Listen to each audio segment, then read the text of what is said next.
Let me tell you a little bit about Bet Online. It remains your #1 spot for NBA, MLB, MMA, boxing. It doesn't matter. Every single prop, every single play, every single point, it's all at Bet Online. When it comes to bets, when it comes to props, everything that you need is at your headquarters for sports betting. That's Bet Online. Head to the website right now, use your mobile device, sign up, get a 50% welcome bonus.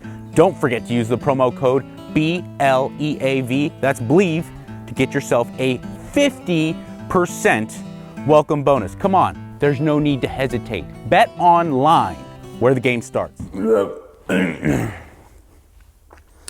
Hello everyone and welcome to the Mikey Likes You podcast. I am Michael Catherwood and you are lucky.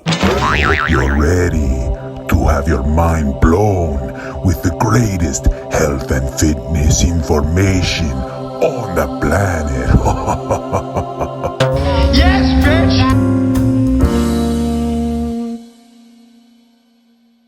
What do you say we get right down to business? Good old Hugh Jackman.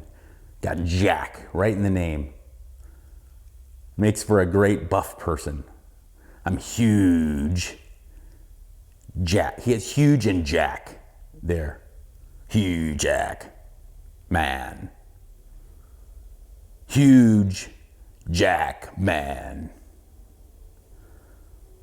Yeah. If that's his real name,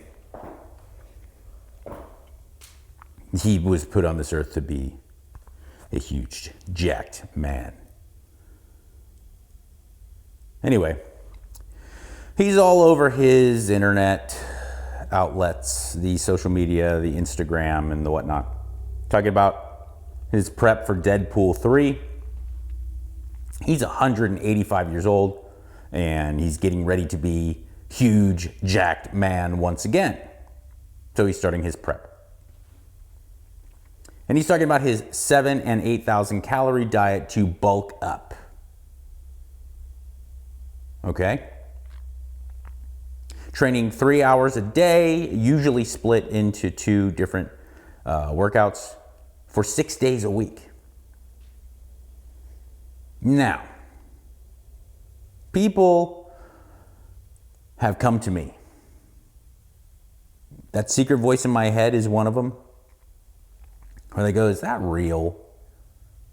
And if that's real, can I do that so that I could look like Hugh Jackman? Answer to question number 1, is that real? Is that how much he's training? Is that how much he's eating? I don't know. Maybe. That's a lot. It's a lot of food. Maybe it's real. Can you do that, or should you do that to then end up looking like Hugh Jackman? And the answer to that one is absolutely unequivocally no. That's a bad idea. Bad idea. You'll be a fat fuck. Big fat fuck. Unless you are watching this and you are very tall and naturally very thin and a guy and probably under 40, I would not recommend that. I think that there is certain people, probably the guy I just described. There's no female eating that much. There's no female that should be eating that much. There are a select, really, really small demo of dudes that might be able to do that. And like I said, they gotta be naturally very thin, very thin. Just those people who you always hated growing up because they would eat whatever the fuck they wanted. And they just, no matter how hard they tried, they couldn't put on weight, right? And extremely tall. That person, if you were interested in having a big, beautiful, muscular physique, you could look to having 7,000 calories. So what, if this is so far off from what someone should be doing, and Hugh Jackman looks so great, why is he saying these things? Well, there's a couple things at play here. He needs to put on muscle and bulk up, and he has to do it very fast. I don't know if he's eating 7,000, 8,000 calories a day. He's eating a lot. He is in a very peculiar position. Now let's start breaking this down.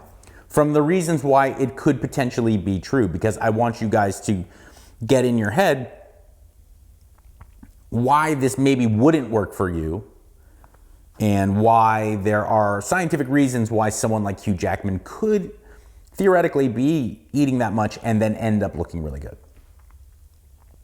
Now, in preparation for Deadpool 3, which is why he is getting back into Wolverine shape, he was beginning his prep for that while actively being the star, not a member of, the star of a Broadway show, doing 8 2.5-hour performances a week. Hear me again. He was the star of, I believe, Music Man on Broadway, okay? There's maybe a couple places on the planet that are on par with or exceed the demands of a Broadway show. It's the best of the best, right? I know that there's theaters in London that are very, very well recognized, and I believe there's drama schools in Russia, you know, that are very, very. But you know, we all know you're on Broadway, right? It's the highest standards. It's the major leagues. It's the NBA of performance, live performance. And he is the star of the show, a musical play. He's the star, doing 2.5-hour shows 8 times a week. It is very reasonable to believe that in order for him to get to the position where he needs to play the Wolverine and pull his shirt off, that he just has to be jamming food into his body. Okay? None of us are in that same situation. I can say beyond a shadow of a doubt, 0 people watching or listening to this podcast are the star of Music Man on Broadway. Okay, or even doing something similar. There may be someone who's in that ballpark of just the calorie exertion is so unbelievably profound that you have to start looking at things differently. Because someone who is working heavy machinery 5-6 days a week in Texas in summer, someone who is a mail carrier, during summertime. There are those jobs. There are those jobs where regular guys and gals like you and me are out there burning exorbitant amounts of calories. So that when you start talking about developing protein synthesis to deal with, to go parallel with the stimulus of resistance training, you have to go big time, right? All right, well, so let's take that into consideration. On top of that, Hugh Jackman is coming from a place of incredible muscle memory. And this is not muscle memory of like, oh, I remember that I had muscle one time. This is stuff that goes on at a cellular level, pardon me, in your body. He has an extensive training history. It's as high as anybody who isn't a professional athlete. Hugh Jackman has been training very hard for 2 decades, going back and forth from roles where he never ever played a guy who's out of shape. And at times is playing a guy who's incredibly muscular and lean. And he's very committed to his job. He has cellular activity in his body that even when he's not in his best shape, when it's time to kick it up a notch, he is so much more incredibly prepared from a biological level and from an emotional and psychological level to then do the dang thing. It is far different. I'm not even talking about like a tremendous couch potato. I'm talking about someone who is like a normal average guy or gal who's healthy and likes to go to the gym a couple times a week and takes care of themselves and watches what they eat a little bit. You can't compare that to someone like Hugh Jackman, who has such extensive experience and consistent experience at putting on muscle mass, losing body fat, blah, blah, blah. All right, so we get those things out, and then you also couple in the fact that like he's on performance enhancing drugs of some sort. I heard he was like firing back at Joe Rogan. You're just jealous, and he and Dwayne "The Rock" Johnson. It's like, watch, stop it. They're 60-year-old men. Okay, they're getting some form of hormonal assistance, and on top of that, I can tell you beyond a shadow of a doubt I would never be this guy that like this whistleblower, because frankly, I don't fucking care. Take all the drugs you want. But I'm someone who came from an understanding and experience in the bodybuilding world, and then I got a behind the scenes curtain look at behind the curtain look at Hollywood, especially Hollywood and physical training and pumping iron and getting ready to look a certain way. And there is so much drugs in Hollywood. And I'm not talking blow at the club and slamming heroin on Hollywood Boulevard. I'm talking performance enhancing drugs. It's so unbelievably common and ubiquitous. Way more than you think. Okay? And it's not always just the anabolics and the androgenics. I'm talking about, things like clenbuterol, things like growth hormone, things like, what's another one off the top of my head? Fuck it. Who cares? Right? Insulin. This is a world where the standards and the stakes are so high. Just like if you were hitting home runs in the major leagues, or if you were a linebacker, or if you were paid to not get knocked out or knock other people out, the standards for what you need to do physically are very high. And the stakes are really high. There's a lot of money on the line, man. So yeah, everyone it's like really common. So far more common than people who aren't in the industry or don't have any involvement in it probably even understand. What do these drugs do? I think they're still, and I've said this many, many times on my podcast and on my show and with little clips here and there, people have a really deep misunderstanding of anabolic and androgenic drugs for performance enhancement and for things like growth hormones. You probably think that these drugs, you put them in your body or you take that and then you just get bigger. There's a sliver of performance enhancing drugs that just do that. Your metabolic efficiency and your rate is going to go much higher just by virtue of taking growth hormone, right? And your skin's going to look better or your hair is going to look better. There's going to be an immediate, just like by virtue of taking this, there's going to be some benefit, but it's very slim. The overall benefit to taking these drugs is that your recovery and your protein synthesis goes through the roof so that you can train harder and train more. Putting on muscle mass, if we break it down, is building things, okay? Lifting weights, resistance training is the stimulus for that. The food that you eat is the materials for that. You can have 5,000 employees and a very, very competent foreman, or you can have 3 employees and a dipshit alcoholic foreman when you're trying to build this building. If you give both teams the same amount of supplies, guess what? One is just going to have a lot of excess supplies that don't get built into this building, and then you end up with waste, which is your body fat. Taking these drugs allows you to enact that stimulus better. It allows you to train harder and allows you to train more frequently. It also gives the body a better ability to use protein synthesis to then use that stimulus to build muscle. Okay, you get more frequent stimulus, you more frequent ability to build muscle. And your capability of building muscle, taking that stimulus and actually using the materials to build muscle is much higher. Most people don't have a very good natural ability to build muscle. And I'm talking from a chemical standpoint. Myself included, most people are really not, their myostatin, their GLUT4, their protein synthesis, and so, like, we're not all blessed with Ronnie Coleman genetics. Some people have an amazing ability to train and eat, and they can eat more and more and more, and it becomes more and more muscle.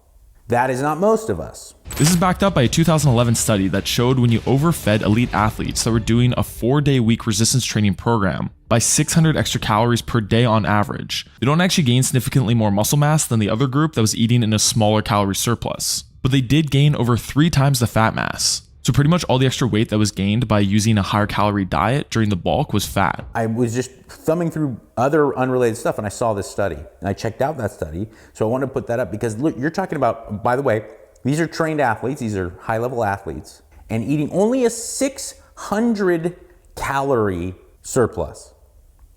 600 calorie surplus.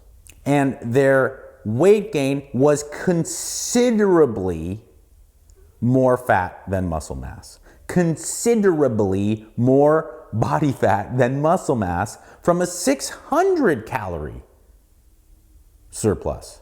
So when I see Hugh Jackman posting his 8,000 calorie diet and talking about this is what he needs to do to get ready to be Wolverine again in Deadpool 3, there's a chance that that may not be true, but there's a chance that it is. It doesn't matter. All I know is there's millions of young boys watching that are then gonna go out and not train properly and eat 8,000 calories and make it so much harder for them to have any type of appealing physique. Their intention is to look like Wolverine. They're tired of looking like the way that they look. And now they are going to copy this idea and they are going to eat 8,000 calories and they are going to gain so much more body fat and maybe a little bit of muscle because most people don't have the structure to their training to give the body the proper stimulus to build muscle. And now you are an even fatter version of yourself and you're like, what the heck happened? I wanted to be the Wolverine and now I'm the Blob. Shit. Screw you, Hugh Jackman. And he's sitting at home, he's like, oh mate, I'm just doing what I'm doing. Yeah, you got me personal trainer, got me chef, bringing me protein. Yeah, mate, and they need me to go train twice a day. Yeah. He's a genetic freak. He really is. He's always had a very lean athletic physique. He was in the fucking Music Man, actively performing for 8 different shows a week on Broadway as the star. He was going through a preposterous amount of calories, more than most of us could ever even fathom. That's when he began his prep for Deadpool 3. He said, oh, got to get me meals in. This is my 6th meal of the day. All right. Okay? Statistically speaking, that's just not people. That's not us. That's not how we are going to go into wanting to bulk up or put on muscle. So just stay away from this notion. Because you're going to be shooting for these extreme calorie counts and it's going to backfire on you so much. Take, for instance, someone like Mark Wahlberg preparing for Pain and Gain. Mark Wahlberg is a very dedicated, incredibly disciplined guy when it comes to looking a certain way. He's always had a beautiful physique and he earns it. He eats and he trains very well and never really goes off. You know, he earns what he has. He's a very good role model for men who want to continue looking great. I'm sure, there could be drugs, there could be the fact that he's so wealthy that he can have personal trainers and chefs. Who gives a fuck? The fact of the matter is that Mark Wahlberg walk it like he talk it. He trains very hard. And when he was preparing for Pain and Gain, he had to be this kind of like mediocre bodybuilder guy. He was portraying a real life character. And he had to just get bigger. And he talks about it. He's like, I was just eating so much, just shoving food down my throat. And by the time the movie came, because he didn't care, just visually on screen, he just had to be larger. And sure enough, he's like, I felt awful. I looked awful. I hated it. Okay? Tom Hardy has many times talked about, like, there was a visual thing that Christopher Nolan wanted to do because he didn't want to portray Bane with like CGI. He's like, he just needed me to naturally be bigger. People would pull up on their motorbikes and lift the lids and go, I always thought you were bigger, mate. It's like, nah, man.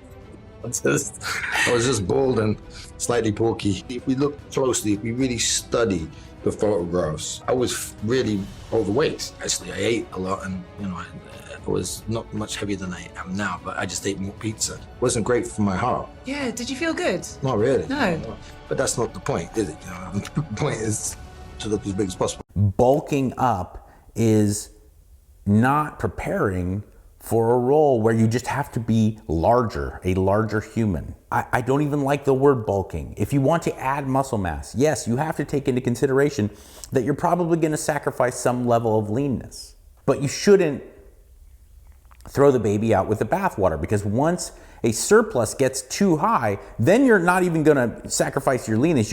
Leanness is not an issue. It's just gone. And you become a big fat fuck, because no one has like the genetic capability to add muscle at like an extraordinary rate. And we all have a capability of adding fat at an extraordinary rate. Okay?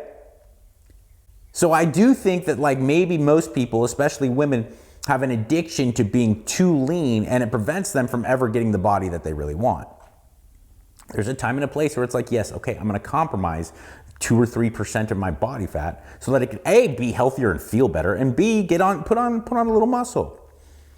But that shouldn't be just endless trips to the buffet and then on the way home stopping to get fast food because you're like, I need to be this monster and Hugh Jackman is eating 8,000 calories, because that's not the way it works. And I can guarantee you're going to end up just perpetuating this cycle of not having the body that you want regardless of how much effort you're putting in.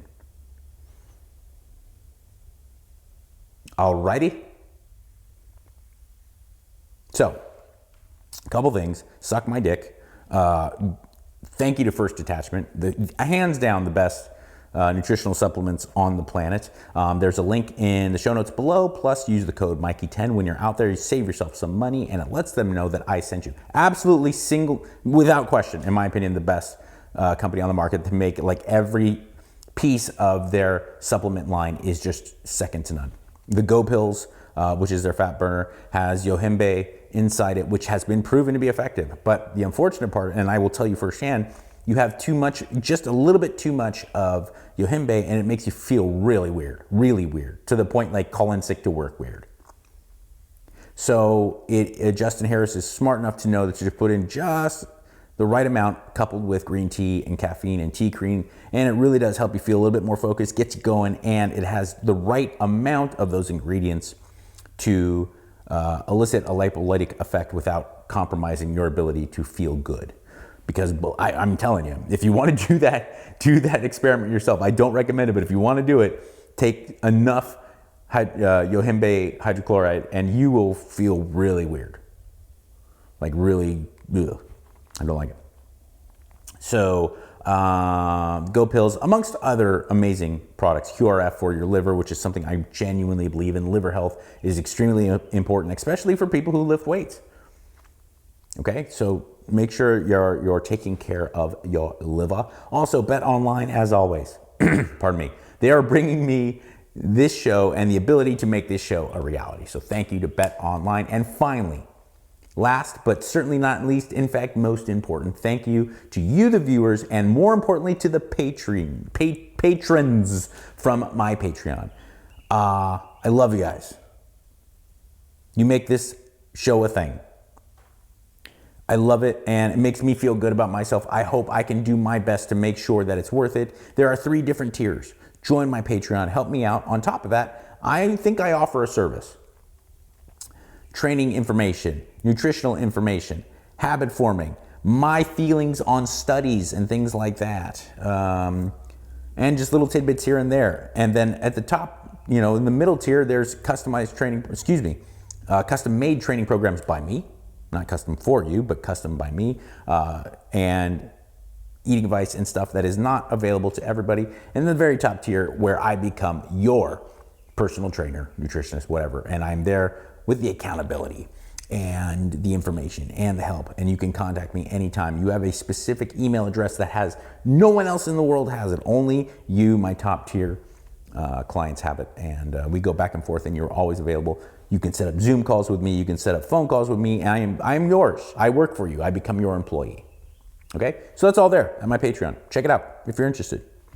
And thank you to those who have already signed up. I really do mean it. And in this crazy mixed up world that makes you think that nobody cares, remember one thing. I do. Be good, people.